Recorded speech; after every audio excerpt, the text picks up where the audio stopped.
Bana, leo niko Sabasaba na tumekuja kupata elimu kidogo ya ufugaji wa kuku. Inawezekana labda wewe ni mtu ambaye unatamani kuwekeza katika upande wa kufuga kuku, lakini ukawa hujui misingi ya ufugaji. Mambo vipi my brother? Shwari tu, vipi hapa ndugu? Safi. Unaitwa nani? Naitwa Philipo Zablon. Okay, ongeleni sana. Shukrani sana. Okay, mimi namuona yule kuku ni mkubwa sana. Ndio. Ni marisho gani ambayo anapewa yule kuku mpaka anafikia level ile?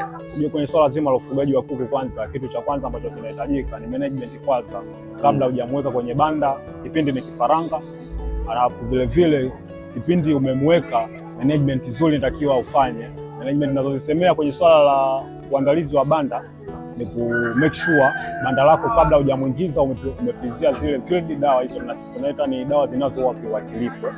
Alafu vile vile ukishamuingiza, kitu cha kuzingatia ni swala zima la chakula vizuri, chanjo, dawa zako na malisho yenyewe ni kawaida tu. Chakula, kuna chakula chetu ambacho tunatengeneza, tunaweka ingredients mahindi yaloparazwa, alafu vile vile tunachanganya na soya ilosagwa, mfupa vile vile ilosagwa, tunachanganya chakula kwa ajili ya ku make sure kuku anapata chakula ambacho kiko vizuri.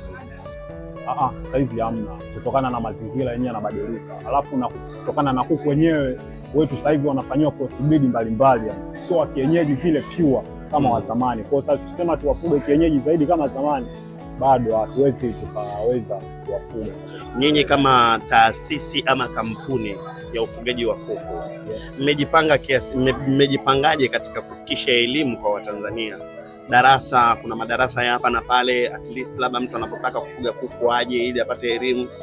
Sisi ukitaka kutupata tupo Ruvu JKT. Kule ndo elimu inatolewa zaidi. Kule ndo tupo zaidi. Ukija kule ukihitaji kuku, sisi tunakupa. Unakuta mwenyewe daktari wa mifugo kule kwenda kukuta kwenye swala zima la ufugaji wa kuku, kwenye jinsi la kutotolesha kuku. Yaani ukija zaidi mpaka Ruvu kule. Sekunde 30. Unaweza kumwambia nini mtu ambaye anahitaji kufuga kuku? Sekunde 30. Mimi namwambia tu asiogope. Kuku ni mfugo wa kawaida ambao hauhitaji gharama nyingi, na tofauti na watu wanapoingia mtaani. Kwa hiyo yeye tu asogee apate elimu, ajue jinsi ya kumanage. Vile vile kuku ni mfugo ambao tayari kwa saizi ni kitu ambacho kina pesa nyingi sana. Kwa lazima la nyama, mayai, kwa ni swala ambalo